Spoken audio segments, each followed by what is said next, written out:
In this video, I will guide you on how to freeze rows or columns in Excel.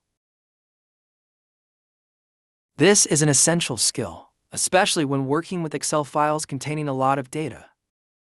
For example, here I have a list of employee data. When I scroll down to view data below, the header row disappears. And sometimes you might forget what the columns represent. Freezing rows and columns will help you better follow the information. The steps are as follows. On the toolbar, select the View tab.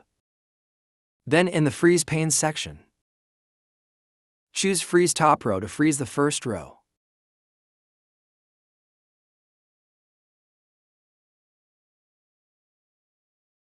Or you can select Freeze First Column to freeze the first column.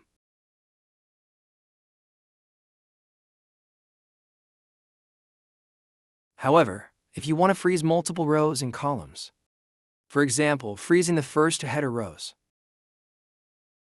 and the two columns ID and full name. First, choose the cell where you want the freeze to begin. Here, I will select cell C3. By selecting this cell, all rows above C3 and all columns to the left of C3 will be frozen. Once the position is selected, go to the View tab.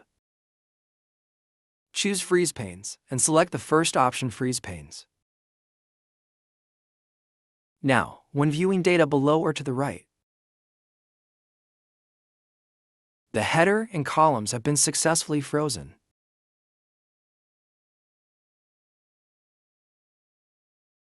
Thank you for watching until the end of the video. If you found today's guide helpful, don't forget to hit like to support the channel and subscribe so you don't miss out on our latest and most exciting videos.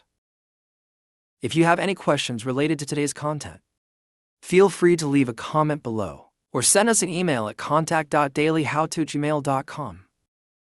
Thank you so much, and we'll see you in the next video.